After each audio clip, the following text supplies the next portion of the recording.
Hello everyone, here I am Roshan. Welcome back to Roshan class. Today in this video, we will learn preposition. This video is very important, so guys, watch and listen this video very carefully. Guys, आज का जो video है ना बहुत ज़्यादा important होने वाली है क्योंकि आज का हमारा टॉपिक ही है प्रीपोजिशन। अब प्रीपोजिशन एक ऐसा वर्ड है जो बहुत ज़्यादा कंफ्यूज कर देता है कि हम किस जगह पे कौन सा प्रीपोजिशन का यूज करें। मैं तो आप लोग से यही कहूँगी कि आप लोग हिंदी पर ध्यान नहीं दोगे, आप लोग प्रीपोजिशन के रूल्स को जानने की कोशिश करेंगे कि इसका रूल्स क्या है। अगर आपको रूल्स पता चल गया तो आप लोग प्रीपोजिशन का यूज बिल्कुल इजी वे में आप लोग कर लोगे। चलिए हम लोग प्रीपोजिशन को समझते हैं कि प्रीपोजिशन क्या है। प्रीपोजिशन जो है वो दो शब्दों से मिलकर के बना हुआ है, pre plus position. Pre means होता है पहले, अब पोजिशन मीन्स स्थान, यानी कि किसी भी जगह से पहले अगर नाउन हो या प्रोनाउन हो या सेंटेंस के अदर वर्ड हो उसका वो रिलेशनशिप बताता है। तो ये रिलेशनशिप बताने का कार्य प्रीपोजिशन ही करता है। अब प्रीपोजिशन इज अ वर्ड और group of words that show the relationship of a noun और प्रोनाउन। यानी कि प्रीपोजिशन एक ऐसा वर्ड है जो हमारे नाउन या pronoun to some others word in the sentence, ये सेंटेंस की जो अदर वर्ड होते हैं ना उसका वो रिलेशन बताता है। यही हमारा प्रीपोजिशन होता है। There are types of preposition: preposition for time, preposition for place, preposition for direction, preposition for agent, preposition for instrument, prepositional phrase। ये हमारे टाइप्स होते हैं प्रीपोजिशन का, इसको आप लोग ध्यान में रखोगे। जैसे कि यहाँ पे आपने क्या देखा है, यहाँ पे एक ऑब्जेक्ट है, ठीक, ये भी हमारा है यानी कि थिंग में आ रहा है। ये हमारा टेलीफोन है और ये हमारा टेबल है। अब ये दोनों का हमारा क्या बता रहा है, संबंध बता रहा है, यानी कि क्या चीज का संबंध बता रहा है, इस टेबल का और इस टेलीफोन का। तो इसका संबंध क्या बता रहा है कि ये जो टेलीफोन है ये टेलीफोन हमारे इस मेज के ऊपर है। तो ये दोनों का रिलेशन बताया, तो ये रिलेशन बताने का कार्य ये हमारा प्रीपोजिशन ही करता है। यहाँ पे कुछ हमारे प्रीपोजिशन की लिस्ट है: with, at, from, into, during, including, until, against, among, throughout, of, to, in, for, on, by, despite, towards, upon, concerning, about, like, through, over, before, between, after, since, without, under, within, along, following, across, behind, beyond, plus, except, but, up, out, around, down, off, above, near, in spite of, regarding, with regards to, because of. ये सारे हमारे preposition के list है। अगर आपको नहीं पता होगा तो आप लोग इसे नोट कर सकते हो। चलिए अब हम लोग समझते हैं। मेरा फर्स्ट नंबर है बिटवीन। अब यहाँ पे देखिएगा, बिटवीन, इन बिटवीन और अमॉन्ग, ये तीनों का मीनिंग हमारा होता है बीच में। बट इसका रूल्स है कि हम किस जगह पे बिटवीन का यूज करेंगे, इन बिटवीन का यूज कहाँ करेंगे और अमंग का यूज कहाँ करेंगे। कभी भी अगर जैसे कि दो लोग हैं तो दो लोग के बीच में हम लोग क्या यूज करेंगे, बिटवीन। अगर दो लोग अगर हैं उसके बीच में तीसरा आ गया तो इसके लिए हम क्या यूज करेंगे, इन बिटवीन। और अमंग, जैसे कि मान लो कि बहुत सारे लोग हैं, अब उसके बीच के बारे में अगर आप बात करना चाहोगे तो वो हमारा होता है अमंग।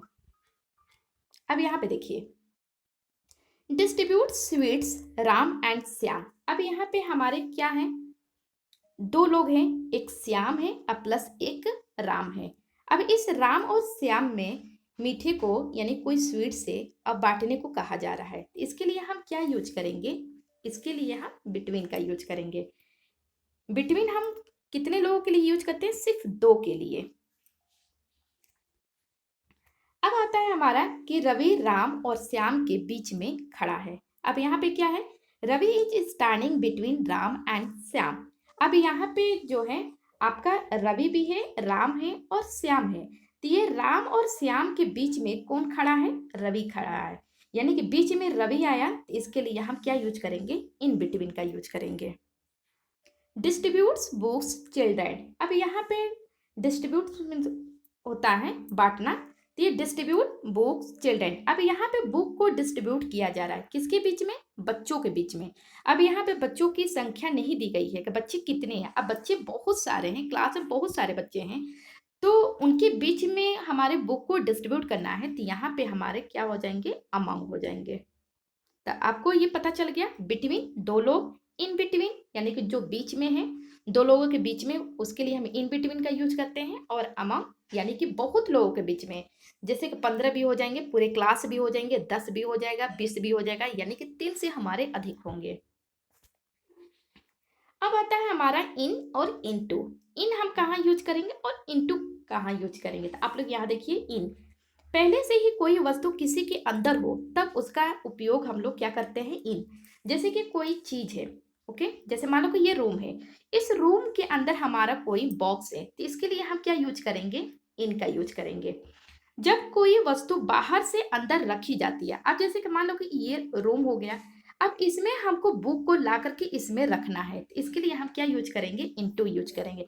क्योंकि यहाँ पे हमारा मोमेंट होता है, यानी कि वो ऑलरेडी उसके अंदर नहीं है, हम किसी के द्वारा उसको रखा जा रहा है, तो उसके लिए हम इनटू का यूज करेंगे। यहाँ पे देखिए, मैं कमरे में हूँ, जैसे कि मैं कमरे में हूँ, तो यहाँ पे क्या होगा, I am in the room.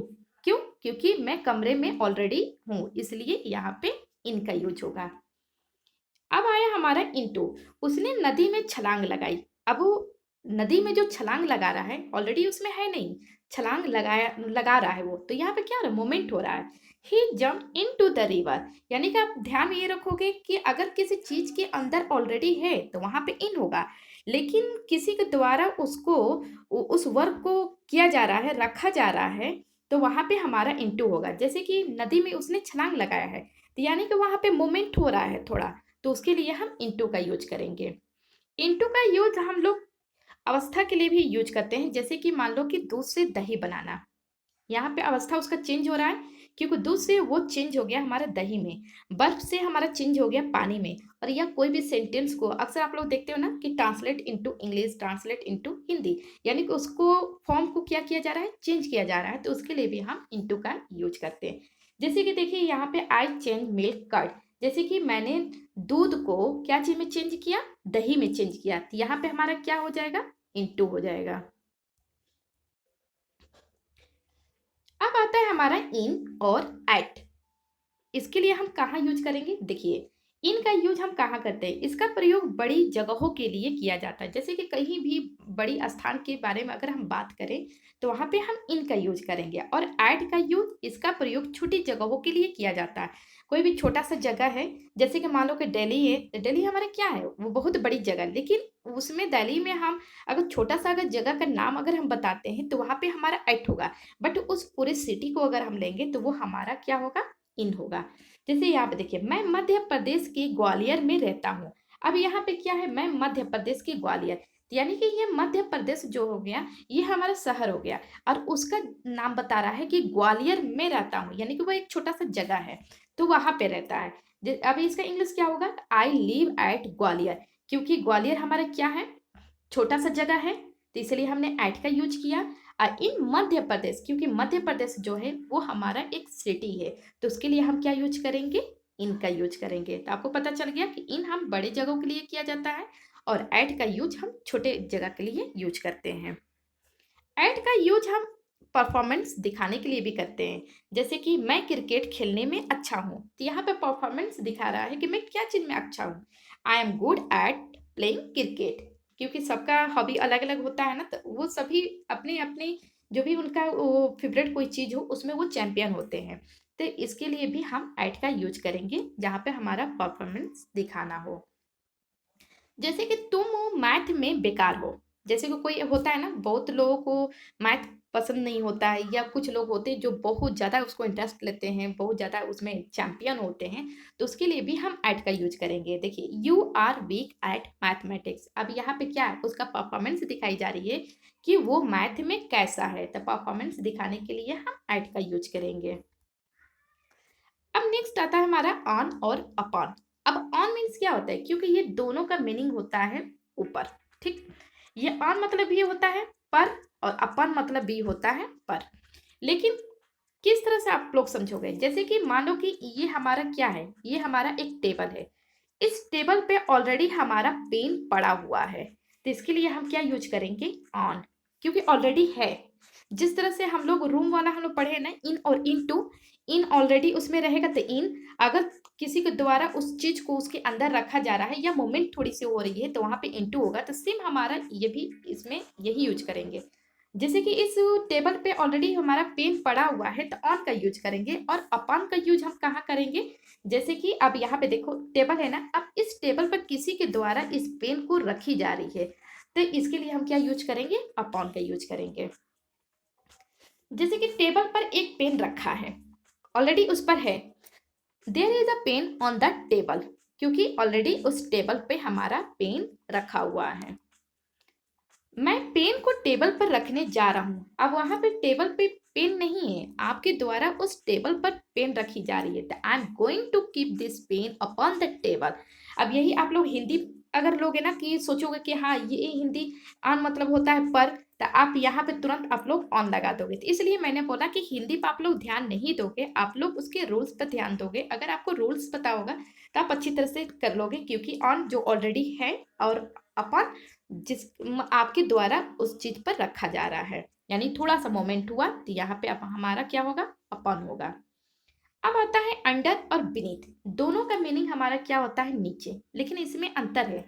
Under हमारा क्या होता है? जैसे कि किसी चीज का अगर नीचे है तो वो चीज दिखाई देना चाहिए। अब बीनीथ जो होता है ये चीज हमारा अंदर ये भी होता है, बट इसमें अंतर यही है कि ये चीज नहीं दिखाई देता है। जैसे कि देखो I am standing the roof, आप, जैसे कि मैं छत के नीचे खड़ा हूँ, तो छत के नीचे खड़ा हूँ तो हमें कोई भी देख सकता है, मैं चारों तरफ से मैं दिख रहा हूँ, तो यहाँ पे आप क्या यूज करोगे? अंडर का यूज करोगे। अब यहाँ पे देखिए कि जैसे कि all the oil resource are the land, जितने भी हम लोग तेल हम लोग निकालते हैं ना, वो सारा तेल कहाँ से निकलता है? नीचे से निकलता है। जैसे पेट्रोल है, डीजल हुए, सब कहाँ से निकलती है? ये नीचे से निकलता है ना, तो ये भी नीचे है। लेकिन अंतर यही है कि ये चीज हम लोग को दिखाई नहीं देता है, तो इसके लिए हम क्या यूज करेंगे? नीथ का यूज करेंगे। तो आपको ये कंसेप्ट पता चला कि अंडर कोई भी चीज के नीचे हो दिखाई दे, लेकिन बीनीथ का यूज उसके लिए करके ये भी नीचे है, लेकिन वो चीज हमारे आंखों से नहीं दिखता है। अब देखिए यहाँ पे बिसाइड और बिसाइड अंतर क्या है? सिर्फ एस का, यहाँ पे ई है और यहाँ पे हमारा ई के बगल में एस है। तो बिसाइड इसके मतलब क्या होता है? के बगल में। ठीक, अब बिसाइड्स जो होते हैं के अलावा। अब यहाँ पे देखो, मैं टेम्पू में उसके बगल में बैठा था, जैसे कि उसके बगल में, के बगल में, के बगल आया, तो इसके लिए हम लोग क्या यूज करेंगे? I was sitting beside him in a tempo. क्या मैंने यूज किया? बिसाइड का यूज किया। क्यों क्यों मैंने यूज किया? क्योंकि के बगल में है, तो के बगल में अगर आएगा तो बिसाइड का यूज करोगे। अब आता है हमारा बिसाइड्स। मेरे अलावा सभी लोग पिकनिक गए थे। अब के अलावा आया ना, तो इसके लिए हम लोग क्या यूज करेंगे? बिसाइड्स का यूज करेंगे। Besides me everyone went to picnic. Next one is since and for. Since का हम लोग यूज कहाँ करते हैं? Point of time, and for का यूज पीरियड ऑफ टाइम। जैसे कि सिंस ये निश्चित समय के लिए यूज होता है जहां पे हमारा समय निश्चित हो, और फॉर का यूज जहां पे हमारा समय निश्चित ना हो। जैसे यहाँ पे देखो, he has been playing cricket 10 o'clock। अब यहाँ पे हमारा क्या है? यानी कि खेलने के लिए उसको बोला जा रहा है कि वो कब से खेल रहा है, तो वो 10 बजे से खेल रहा है, यानी कि हमारे यहाँ पे क्या है? पॉइंट ऑफ टाइम है, यानी कि हमको समय यहाँ पे बता रहा है कि वो 10 बजे से खेल रहा है, तो यहाँ पे आप क्या यूज करोगे? सिंस का यूज करोगे। नेक्स्ट है आपका for. I have been reading 2 hours। अब यहाँ पे देखो, वो मैं कितने घंटे से पढ़ रहा हूँ? 2 घंटे से पढ़ रहा हूँ। अब यहाँ पे 2 घंटे से पढ़ रहा हूँ क्योंकि यहाँ पे हमारा टाइमिंग नहीं दिया गया है, हमको मतलब पॉइंट ऑफ टाइम नहीं बताया जा रहा है कि मैं कितने बजे से पढ़ रहा हूँ, 2 बजे से पढ़ रहा हूँ कि 4 बजे से पढ़ रहा हूँ कि मैं मंडे से पढ़ रहा हूँ। यहाँ पे हमारा समय निश्चित नहीं हुआ, यहाँ पे सिर्फ 2 घंटा दे दिया। 2 घंटे से हम कभी भी ले सकते हैं, 4 बजे से भी ले सकते हैं, 6 बजे से भी ले सकते हैं, 12 बजे से भी ले सकते हैं। तो जहाँ पे हमारा समय निश्चित ना हो वहाँ पे हम क्या यूज करेंगे? फॉर का यूज करेंगे। नेक्स्ट वन इज बाय और विथ। बाय और विद का हम लोग यूज कहाँ करते हैं? बाय हम लोग वाहन से आने जाने के लिए, जैसे हम लोग किसी भी बस हो, ट्रेन हो, किसी भी चीज, कोई भी साधन हो, जिसे हम लोग आने जाने के लिए हम लोग क्या चीज का यूज करते हैं? बाय का यूज करते हैं। जैसे मैं यहाँ बस से आया, आई केम हियर बाय बस, यानी कि यहाँ पे आप लोग क्या चीज से आए हो? बस से आए हो। तो यहाँ पर आपको बता रहा है ना, तो यहाँ पे आप लोग बाय करोगे। मैं वहां टेम्पो से गया, अब यहाँ पे भी आपका साधन बता रहा है कि टेम्पो बता रहा है, तो यहाँ पे भी आप क्या यूज करोगे? I went there by tempo, यानी कि बाई का यूज आप वहां करोगे जहां पे आपको साधन के द्वारा कहीं एक जगह से दूसरे स्थान जा रहे हो या आ रहे हो। बाई का यूज हम लोग फ्यूचर पॉसिबिलिटी के लिए भी हम लोग यूज करते हैं, जैसे कि वो 2020 तक नौकरी पा चुका होगा। जैसे हम लोग क्या करते हैं? कल्पना करते हैं ना कि ये इतने साल में या इस साल में ये चीज हो जाएगा, तो उसके लिए भी हम लोग बाय का यूज करते हैं।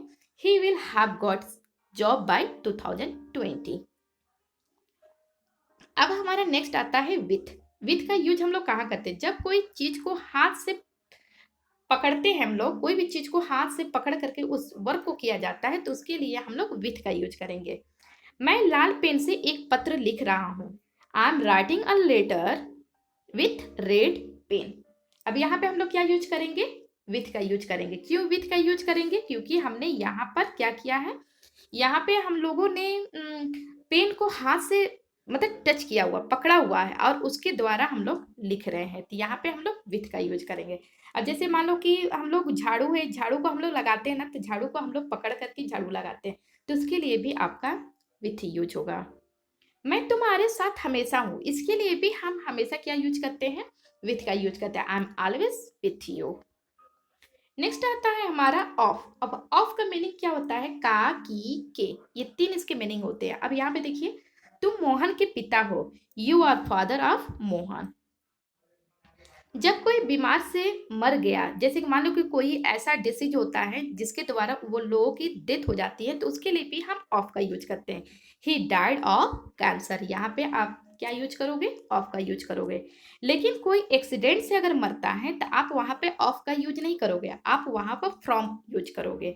और कोई डिसीज से अगर मरता है तो वहां पे आप लोग ऑफ का यूज करोगे। अब नेक्स्ट है हमारा ऑफ। ये ऑन ऑफ है ना, जो हम लोग स्विच को ऑन ऑफ करते हैं, तो वो चीज है। ये ऑफ हो गया। और नेक्स्ट हो गया हमारा फ्रॉम। अब इसका मीनिंग समझिए, ऑफ का हम लोग यूज कहाँ करते हैं? जब कोई चीज अपने आप गिर जाती है, जैसे कोई भी चीज हो जो खुद से वो गिर जाए, तो उसके लिए हम लोग ऑफ यूज करते हैं। और फ्रॉम जब कोई किसी के द्वारा उस चीज को गिराया जाता है, तो वहां पे हम लोग फ्रॉम का यूज करेंगे। जैसे कि लीव्स फॉल द ट्री। अब यहाँ पर पत्ती, जैसे बहुत सारे पेड़ लगे हुए हैं, तो उसमें जो पेड़ के पत्ते नीचे गिरते हैं ना, तो क्या वो कोई इंसान तोड़ के गिराता है? नहीं, वो खुद से टूट कर गिरता है, तो वहां पे हम लोग क्या यूज करेंगे? ऑफ का यूज करेंगे, जो खुद से गिरे। नेक्स्ट है हमारा फ्रॉम। उसने मुझे छत से धक्का दिया, he pushed me from the roof. अब यहाँ पे आपको क्या जा रहा है? आप खुद से नहीं कूद रहे हो, आपको कोई आपको धक्का दे करके नीचे गिरा रहा है, तो वहां पे आप क्या यूज करोगे? फ्रॉम का यूज करोगे। यानी कि ऑफ का यूज हम वहां करेंगे जो खुद से गिरे, और जो आपको धक्के मार करके या किसी के द्वारा आपको गिराया जा रहा है या किसी चीज को मार करके गिराया जा रहा है, तो उसके लिए आप फ्रॉम का यूज करोगे। नेक्स्ट हमारा आता है ऑन, ओवर, अबव। ऑन का यूज हम लोग कब करते हैं? जब कोई चीज किसी चीज के बिल्कुल ऊपर हो, जैसे कि मैंने बताया ना कि जैसे कि कोई सरफेस, मान लो कोई भी सरफेस हो, उसके जस्ट कोई भी सरफेस हो, और इसके ऊपर अगर आप रखोगे, बिल्कुल सटा हुआ हो, तो उसके लिए हम क्या यूज करेंगे? ऑन। और ओवर का यूज हम लोग कब करते हैं? जब कोई चीज किसी चीज से थोड़ा सा ऊपर हो। अब बहुत ज्यादा ऊंचाई के लिए हम लोग अबव का यूज करते हैं। जैसे कि टेबल पर एक पेन है। अब यहाँ पे क्या है? There is a pen on the table, क्योंकि वो ऑलरेडी पेन हमारे टेबल पे रखा हुआ है, और टेबल हमारा एक सरफेस है। नेक्स्ट है मेरे सर के ऊपर पंखा चल रहा है। अब यहाँ पे हमारा क्या है? पंखा है, जो हमारे सर से थोड़े से दूरी पर, मतलब थोड़े से ऊंचाई पर है, तो उसके लिए हम क्या यूज करेंगे? ओवर का यूज करेंगे। Fan is moving over my head. मेरे सर के ऊपर हवाई जहाज उड़ रहा है। अब यहाँ पे हमारा हवाई जहाज जो है एरोप्लेन है, तो एरोप्लेन और हमारे सर से काफी डिस्टेंस है, तो उसके लिए हम क्या यूज करेंगे? अबव का यूज करेंगे। Aeroplane is flying above my head. To. To का हम लोग यूज कहाँ करते हैं? मोशन दिखाने के लिए, यानी कि जहां पे फ्लोज होता है। वो दिल्ली गया, यहाँ पे क्या हो रहा है, फ्लो हो रहा है, ही वेंट टू दिल्ली। तुम बाजार गए, you went to market. Above और ब्लो, यहाँ पे हम लोग किसी चीज का लेवल दिखाने के लिए, स्टेटस दिखाने के लिए या परफॉर्मेंस दिखाने के लिए हम लोग करते हैं। जैसे कि किसी का स्टेटस अधिक हो, किसी का स्टेटस अधिक हो तो उसके लिए हम लोग क्या करेंगे, अबव का यूज करेंगे, और जिसका स्टेटस कम हो, नीचे हो, उसके लिए हम लोग ब्लो का यूज करेंगे। Water is flowing dangerous mark and there is no need to take tension. अब यहाँ पे जो वाटर फ्लो हो रहा है ना, वो क्या हो रहा है कि कहीं ना कहीं से वो नीचे गिर रहा है, तो उसके लिए हम लोग क्या कर रहे हैं, यानी कि आप यहाँ पे क्या यूज करोगे, गिर रहा है, यानी कि आप यहाँ पर ब्लो का यूज करोगे। ओके, नेक्स्ट है आपका कि it is my dignity to talk to such an officer. अब यहाँ पे आप क्या हो रहा है, यहाँ पे आप अबव का यूज करोगे, क्योंकि इस ऑफिसर से बात करोगे तो आपका लेवल क्या हो रहा है, आपका ऊपर जा रहा है। So thank you for watching my video, bye bye and take care.